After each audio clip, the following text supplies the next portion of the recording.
shada dareenkiya damqa shada korkaygiyo kala lula shadayduba waa ku hashadaadii qalbigaygan kelida kalgacaylka ku sida ee kaalma ka suga kaalayo xanaani kaalayo xanaani kaalayo xanaani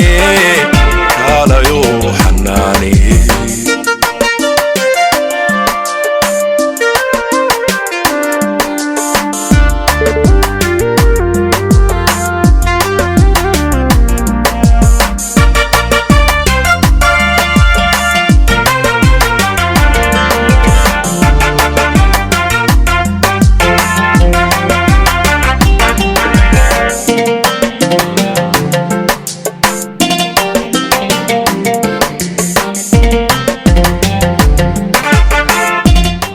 ورحمة الله تعالى وبركاته داوديش قيمها يقدرين الموسى توسكا هذا نوع داونيو ومركله يبرم شدنا هلا بيدي سو قدبينو داود الوحان كسرنا حي مانتا أبا عاوهان راهدو جوري كميدا جوريها مجالدا أوتوا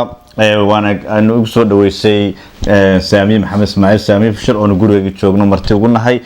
أنا يتشالي درس مالين هلكن كو إدل عاوة وجدد كلان كان عن ونميد أبو سود وين تنو حيد ولا كين صحفي وينا رجع داقي محمد عبد إليك ويسوق مرتكو أحد مقالة أوتوا برامج أنا كصوت يارني ما أنت بقى أصلا داون السين برون أهانتي عشان شرف لو سمي عاون رنتي سقوتنتي ينبت قلينتي هاي ما دام أو كنا قرية مقالة تورنتو سوق أما بحو جماعة فودن وصايا دي بيرهدو haddaba soo arweyntan gurigan aan martida ugu nahay Saamiye Maxamed Ismaaciil oo ku magac dheer Saamiye Fisher oo jaalidi idilhaan ay ku idishahay waxaan jecelahay bal mid walba dareenkooda ay ku cabirayaan iyo kelmadda ku habooneed ay ku oran lahaayeen goobtan iyada iyo sagootintan ay u sameynayaan walaalkeen suxufiga Maxamed Cabdi Ilig agaasimaha guud ee Home Cable TV ويسقو مدة أفر بلاد كوسقنا دلكن كندا سعودة لوي مد هرجيسا دبنا كنا قناة هدية براوي فودن وصحيا يعني شعلا هاي بل إن نوه الرئيسيو بشير وكمدا دليرة سومالين مقالة أوتوا نوقف فرعون وحنا شعلا بل بشير إن نرنتي كلمة كوها بونة سقوتين تهيد أو محمد أورلها كسود أو بشير معتين محمد السلام عليكم ورحمة الله وبركاته waxaan marka hore salaamayaa jaaliyada reer Soomaaliland ee ku dhaqan wadanka Kanada gaar ahaan magaalada Ottawa marlabaadkan waxaan si mugay miisaan leh aan u soo dhaweynayaa anigoo ku hadlaya afkii dhalinta Jamhuuriyadda Soomaaliland Maxamed Cabdi Ilig oo muddo 4 bilood ku dhow ku sugan wadankan una yimi hawl shaqo maantana sagootintiisii ama bixisii noogu waxa weeyaan ugu dambeeyay oo ku marayo gobolka Ottawa waa soo dhaweynaya si qiimo leh oo gacaltooyo leh oo dhalinyaranimo leh ayaan ku soo dhaweynaa anagoo halkan ku kala qaadanay xog iyo xal fariimo aanu dhalintii iyo dalkii aanu farnay gurigan Saamiye Fisher ay caawa casho sharafta ama casuumada ay noogu sameysay aan ku sii sagootinayno Maxamed mar labaadii mar saddexaadna waxaanu rajaynaynaa bismillah xilligan xilli ka wanaagsan in aynu dib isugu soo noqon doono waxaanu rajaynaynaa message-kan kuugu dhiibnay dalkii iyo fariimihii inaad naga gudbin doonto soo dhaw Maxamed aad iyo aadna ورجعنا مر لبعض مر صدحات إن أينو دب يسوق صنع قندنا محمد نوان سلامية يعني صحفية وحويا قبلك يعني محمد عجي وواحد بدن كهول كلا وحياب بدني حديان وشوجين أنا ناقب صامي سيدا حولها هاي مكال كان كصعدة حفيزك وحويا وكسيت أيين تبدن عدكيس وكجحال ورما قبل كان وحويان وحيابها اللي قال درسي أما وناجا هاتو أما وحويان لبعضها هاتو أما عقبت سو وشهد بتشالية دبعاتو ama hawl markaa community-ga kusoo korodha iyo maalinta qaranka ee 18 May marxalad kastoo markaa timaada ama sida taadan oo kale ufuud wadankii ka timaado hawl shaqo wadankii soo gaadha waxyaabahaas oo weyn iyo waxyaabo ka sii waaweyn ayuu maxamed nagaga beegan yahay mudnaantiisu leeyahay aad iyo aad baad maxamed aad ugu mahadsan tahay had iyo gooraale waxyaabaha noocan oo kale aad isu taagtid aad kala qayb qaadatid waxa weeyaan community-gaagii iyo dhalintaadii iyo mas'uuliyiintaadii iyo waxa weeyaan waxgaradkaagii taariikhduna way qori doontaa sooyaalkuna iyadoo laga gudgalo mooyaane waa mid taxane uun sii noqon doono dhinaca kale Leila Maxamed iyo Saamiye Fisher oo waxa weeyaan ku kala magacaaban hoggaanka guud ee xisbiga kulmiye ee qaybtiisa xogayaha Saamiye iyo waxa weeyaan ururka garabka haweenka Leila Maxamed iyaguna way ku ammaanayeen hadii gooraale hawlaha noocan oo kala waxa weeyaan ay qabtaan ama ay isugu yeedhaan waxa weeyaan markay u fuudi timaado dhalintii iyo community-gii iyo waxa weeyaan shacabkii intii chance gaashay idinkuna aad baad salaamantiin waxa weeyaan marti sharafta kale waxa weeyaan codkooda soo ajiibtayna wa salaameen assalaamu alaykum warahmatullaahi wabarakaatuh وعليكم السلام ورحمة الله تعالى وبركاته هذا يوم هالسنة هاي بشير أو يسقو رنتي سقو تنتي يسودو انتي بقى هالكان ويسق بفرنتكو هابونيد وقابتكو ورلها قرر كيغا ميديك هانشلاعو وحفر دا سامي محمد اسماعيل سامي فشر وانا حوغيها قد حسبك كلمية قارة نورث أمريكا وانو عاو مرتي كنا هاي قريغيدي iyaduna runtii aan marka hore ugu mahad celin soo dhaweynta ay noo sameeysan guriga nimid balina waxaan jecelahay kelmadii ku haboonayd soo dhaweyn iyo sagootin ba ahayd ay walaalkeen suxufiga maxamed irgay soo gudbilahay السلام عليكم ورحمة الله وبركاته ومركه هرئيسة وحن سلامة يا مدة رير سومالي لان ملكستو أكل تشوغان قارهان رير أوتوا أيان سلامة يا عاو وحا شرف ويني إنو هالكن مرتين نوغن نقضو walaalkay محمد عبدي oo Ottawa nagu soo booqday joogayna wadanka Canada sidii hore loo sheegay 4 bilood ee u dambeeyay marka ugu horeysa waxaan Ilaahay uga bariyay Maxamed inuu wadankeena Somaliland nabad qab uu ku tago waxaan rajaynayaa inuu noqdo nagu soo booqan doono Canada ayaan rajaynayaa runtii waxa caaw farxad iyo sharaf inuu aqalkaygii Maxamed nagu soo booqday Maxamed waxaan leeyahay waxa tahay tiirarka Somaliland ee maxaan ku dhahday marka laga hadlayo wariyaasha reer Somaliland inamada da'da yar leh ee ka tilmaaman ayuu runtii yahay waxaan u rajaynayaa inuu halka ka sii wado wacyigelinta iyo hanaanka wanaagsan ee saxaafadda uu ku hogaamiyo ayaan ugu rajaynayaa inuu maadartay halka ka sii wado ay kuna daydaan inamada ka da'da yar yar ee iyaga laftirkoodu saxaafadda ku soo biiray waxaan rajaynayaa inuu noqdo role model ama tusaale wanaagsan waxaan leeyahay sharaftii iyo karaamadii ayuu caaway sida saxaafadda Somaliland ee maadartay wadanka Canada uu nagu soo booqday waxaan aad iyo aad ugu mahad celinayaa hablaha walaalahaya ee caaway soo booqday Maxamed wariyaha qaaliga ee reer Ottawa mar walba isaguna u taagan maxaan ku dhahdaa kolba wixii community-ga ku soo kordha haday tahay wacyigelin iyo haday tahay xubnaha cusub ee uu ka qaado maxaan ku dhahay waraysiga dadka xiriirinta Somaliland dad gaar ahaan ee ku nool Ottawa oo mar walba u taagan yahay Maxamed waan ku hambalyeynaya waxaan kaloo salaamayaa oo aan leeyahay waa mahadsantihiin booqashada ay ugu soo booqateen inama iyo habla caawinta aqalkayga fadhida soo dhawow Maxamed si nabad tag adigoo nabada Somaliland nagu salaan wadankeena waxaan u rajaynayaa hambaliyo guul iyo barwaaqo iyo horumar اعتراف إن شاء الله دقدقة يعني الله ينوغ بريا سيدا إيو وحالي السلام عليكم ورحمة الله وبركاته ميكروفون كنا قتلات دي سيها وشي سليه راليها ليقا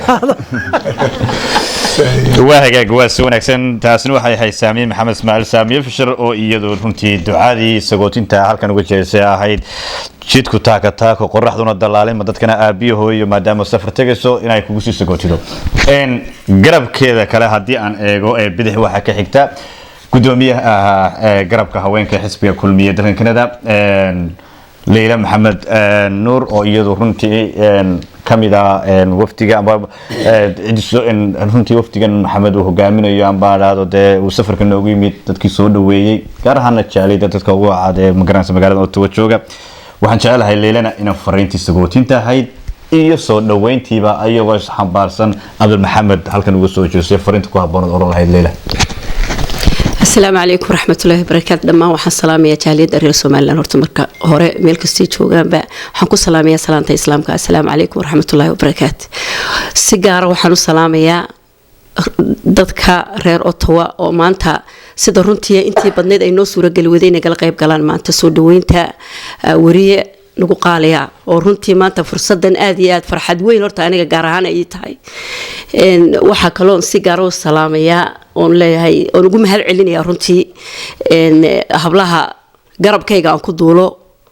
Nafiisa Faadumo Arafo Khadra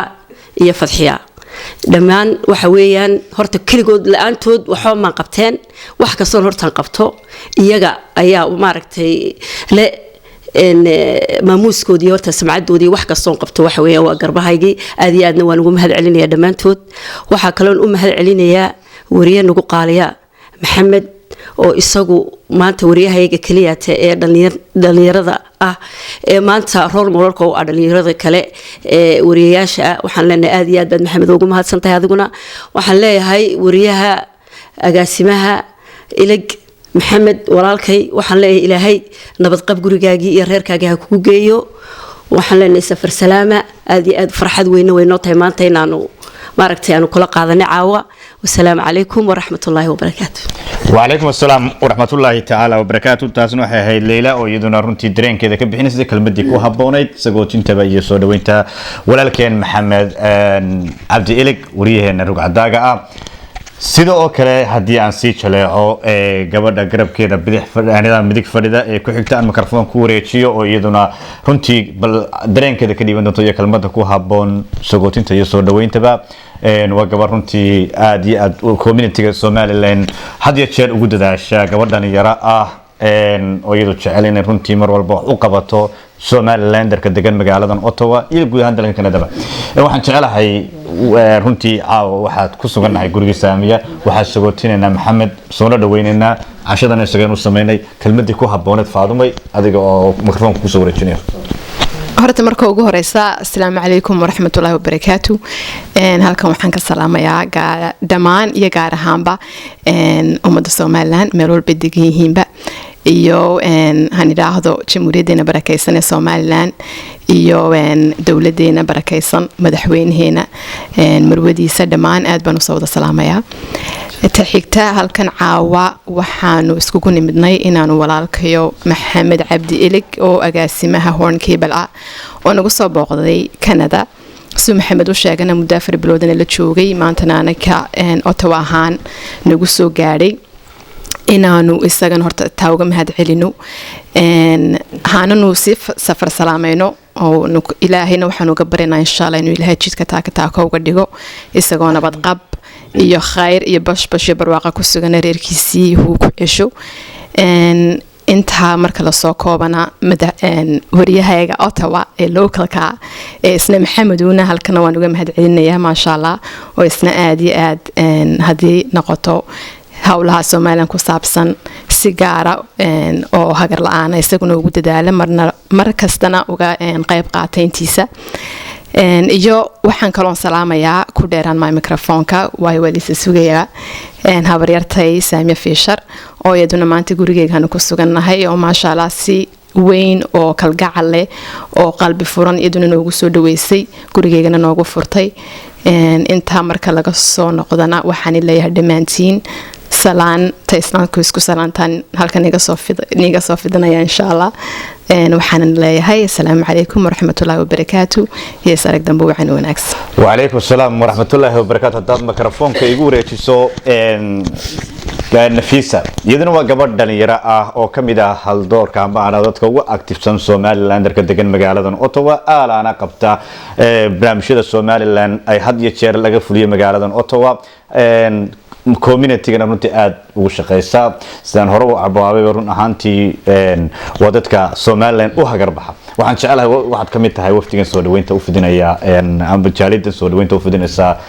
suxufigeena qaaliga maxamed cabdi ilig ee runtii martino ah aanu sii sogotino soo dhaweyno bal kelmadii ku habooneyd ee caawa oran lahayd ayaan kugu soo dhaweyn mikrofoonka aad iyo aad baad mahadsantahay maxamed assalaamu calaykum waraxmatullaahi wabarakaatu jaalida reer somalilan meel kastoo ay joogaan aad iyo aad baan u salaamayaa waxaan marka hore aad iyo aad ugu mahad celinayaa wariyahayga maxamed cige maasha allah aad baad u mahadsan tahay aad baanan ugu faraxsannahay maasha allah inaan jaanis ku helnay ama aad jaanis noo heshay also waxaan aad iyo aad ugu mahadnaqayaa saamiye fisher oo iyadana halkan caawa iyadana nagu marti qaaday maasha allah inaan walaalkeen maxamed cabdi aan soo dhaweyno maasha allah welcome baan ku leeyahay kole wixii aan ku oran lahaaba waa la iga horeeyey sidaan qabo maasha allah waa la ii hadlay marka maasha allah aad baan ku leeyahay welcome insha allah ilaahay ha iskeentuso inagoo nabada egeen insha allah ilaahay ku nabadgeeyo wadankeena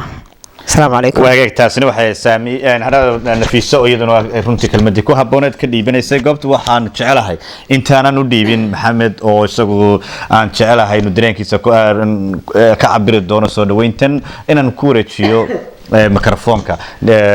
inaan dhalinyaro ah oo reer Somaliland ah oo isagu kamid ah dadka ugu activesan markan active ka hadlayo yacni dadka Somaliland had iyo jeer wax wanaagsan u qabta community-ga Somaliland magaalada Ottawa ku sugan aalaana hadafkiisu yahay horumarka iyo midnimada iyo wada jirka Somaliland waxaan jeclahay inaan kugu soo dhaweeyo mikrofoonka in aad bal kelmadii ku habooneyd aad ka dhiibato soo dhaweyntan iyo sagootintan aanu sameeyno walaalkeen wariye maxamed cabdi ilig ku soo dhaw Saciid waan dhawahay walaal maxamed aad iyo aad baad mahadsan tahay soo dhaweyntaas marka hore bismillaahir rahmaanir rahiim aniga ku hadlaya magaca bulshada qurba joogta Somalilanders degan magaalada madaxda Ottawa waxaan aad iyo aad si maaragta kalgacayla iyo maxabo iyo maaragta walaaltinimo ku dheehan tahay aan kugu soo dhaweynaa walaal maxamed soo dhawow familigaaga baad la joogtaa dareemin maaragta inaad maaragta kaliya joogtid aad baan maaragta ku garab joognaa had iyo jeer imaatigaaguna maaragta xoog baan uga diirsanay waxaanu ka diirsananaa dalkeenii aad nooga timiday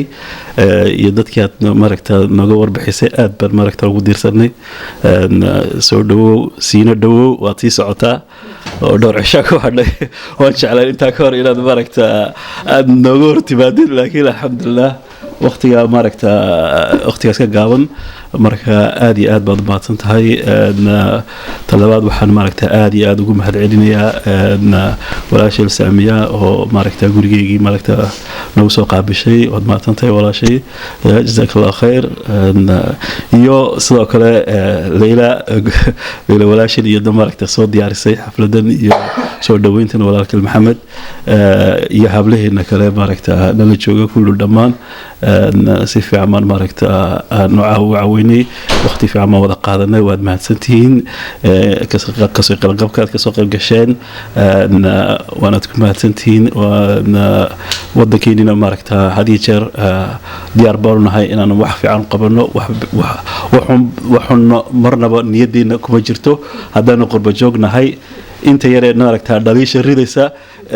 dhibsatiina naga raali ahaada oo naga caafinayna laakiin inta badan maaragta waa dad wadankoogii jecel daacadka ah horumarin inaad noqotiin oo barwaaqo noqotiin oo maaragta anaguna maaragta aan nagu imano oo maaragta aan niga mid noqono insha Allah mustaqbalka aad iyo aad baad mahadsantiin wakaas insha Allah assalaamu calaykum waraxmatullaahi wabarakaatu وعليكم السلام ورحمة الله تعالى وبركاته ومحسنية ولالكين سعيد وحن شعلها إمكانا كسو دويو ميكروفونكا ولالكي محمد عبد إليك صحفيقا وان شعلها بلساقو إنو رنتي مدبدا أيو كسوغنا دكان كندا كدواد أفر بلود wuxuuna soo maray gobollo badan oo ay Somaliland ay degan yihiin aba ay u badan yihiin guud ahaan marka Soomaaliland laakiin dadka Somaliland ay u badan yihiin degan yihiin sida Toronto kale Edmonton Ottawa hadda ku sugan yahay waxaan jecelahay maxamed magaalada Ottawa joogtaa waliba Ottawa waa caasimadii dalkan Canada waa inuu haatan ku sugannahay jaaliyada mugi miisaanka la ayaa ku soo dhaweysay hal doorkii Somaliland rag iyo dumar balle waxaan jecelahay inaan kugu soo dhaweeyo mikrofoonka waa runtii bal dareenkaaga nooga warbixiso iyo runtii soo dhaweyntan iyo fariinta aad u dir lahayd jaaliyada ku soo dhaw mikrofoonka maxamed بسم الله الرحمن الرحيم الحمد لله رب العالمين والعاقبة للمتقين ولا عدوان إلا على الظالمين إلهي بقى مهلا محمد وندين مهندقة يا دمانتين دانيرada iyo haweenka caawi u soo dhaweeyay magaalada Toronto magaalada Ottawa aan dhaado Toronto iga dhigtay 2 bilood iyo badban joogay marka inaan magaalo kale waan arag baan haystaa marka magaalada Ottawa caasimadda dalka Canada magaalo fiican oo qurux badan oo degan ayaan magaalada ka arkay oo sawaxankii iyo buuqii Toronto kale aan lahayn marka magaalo nolol ahaan dadka si wanaagsan oo degan nool yihiin bay ay la muuqataa waana caasimadii dadka Toronto-na way ka yartahay deegaan ahaan way ka yartahay dhismo ahaanna waxaad moodaa inay magaalo cusub oo koraysa ay tahay magaalada horta intaasaan ka odhanayaa dad wanaagsan oo khiyaar oo qurux badanna way soo dhaweeyeen waana ka mahadnaqayaa sida wanaagsan ee niyad samida lay soo dhaweeyeen ee quruxda badan cashaday siiyeen kaalin aanan lahayn ay gaarsiiyeen aad baan uga mahadnaqayaa afartaa bilood ee Canada imkaan joogay waxbadan baan ka bartay waxbadan baan fahmay waayaha iyo nolosha iyo maaragtay ilaahayna waa ka aayadda qur-aanka ku yidhi siiruu fil ardi fakayfa kaana caaqibatu lilmukadibiin ama lilmuttaqiin marka yani inaad dhulka barato oo aad marto waxay khibrad u tahay caqligaaga iyo garashadaada iyo fahankaaga iyo sunnaha ilaahayna ayay u tahay marka wax badan oo ay dadka hore beeniyeen ama dadkii mutaqiinta ay arkeen ayaad u baahantay inaad maaragtay waa cirkii uun ilaahay abuuray dhulkuna waa dhulkii uun adduunyadana ilaahay dadkaas uma ku dhex abuuraa mar ku dhex abuurana uu ka qaadaa un marka laakiin ciriga dhul cusubi ma imaadaano mar walba wax gaara lama sameeyo marka waxaynu uga dan leyn waxa weeyaan inaanu halkan imaado oo aan barto wadankan weyn oo kamid ah wadamada dunida ugu waaweyn daanu ka horeeyahay ka labaada in aan fahansanahay maanta waxa dhex yaala sida uu yahay siyaasadiisa dhaqaalihiisa dadka ku nool siday u nool yihiin iyo waxay higsanayaan intaba insha Allah marka waxay tahay taasina maanta dee khibrad igu filan insha Allah aan rajaynayna ku soo noqdo marka hore jaamacad bay soo casuuntay jaamacadaasaan u tegay magaalada Winnipeg markan jaamacadii dhamaystayna haddana waxaan isiri bal dhulkii dadkii markan maray xoogaa haddana waxaan ka faa'iidaystay inaan courses kale ka galo Toronto coursesidina waxay dhamaadeen jimcihiisii marka inaan marka insha Allah wadankii waan baxo fursadii iyo hawshii aan fiisa ku helayna inaan ka faa'iideeyo wixii aan ka bartay inaan ku celiyo dhalinyaradii iyo dadkii aan la shaqeynayay fariintii aan ka qaaday jaaliyadda iyo dadkii soo dhaweeyna inaan ku celiyo dadkii warbaahinta ee dadkii dalka joogay oo muhiim tahay in labada xoog la isku gudbiyo qofku xaqaayiq u arko iyo waxa loo sheegaa way kala duwan yihiin markaan wixii xaqaayiq aan arkayna ka waramo wixii dadka loo sheegayna maaragtay aanu sheego idinkana wixii xaqaayiq wadanka yaalay intii awoodayda ahayd waan idin soo gudbiyaa amaankooga falilaahi alxamdu marka magaaladan Ottawa waan ku faraxsanahay inaan caawa idinku imaado oo inoo waqti yar oo kooban idin la joogay insha Allah wadankiina waan bixi ducadiinana ilaahay aqbalo sida wanaagsan aad igu ducayseen saamiyoona martigelisay caawana intaasoo saacadoodna saamiye fiisharna ilaahay ka abaalmariyo saamiye iyo Leyla leyla nuur labadu waxa weeyaan waa xisbiga kulmiye ana nin suxufiya baan ahay oo u dhexeeya xisbiyadoo dhan oo u dhexeeya somalilan oo dhan oo dadka soomaalida oo dhan u shaqeeya iyagana waan uga mahadnaqayaa macnaheeduna ma ahaynan xisbiga ka tirsanahay laakiin macnaheedu waxa weeyaan sida lagu soo dhaweeyo iyo cidda ku soo dhaweysa iyo cidda saleeshaan iyo cidda maaragtay aad ku soo hagaagto iyo dhalinyaranimada iyo fahanka ayuunbay ku xidhan tahay intaas kooban insha allah iyagana waan mahadnaqayaa ilaa xilligan maaragtay saamiyaan la joogno maxamed iyo siciid iyo bashiir asxaabta dhalinyarada ee halkan jooga iyaguna waqtigooda qaaligaa noo soo horay mahadsantihiin faadumo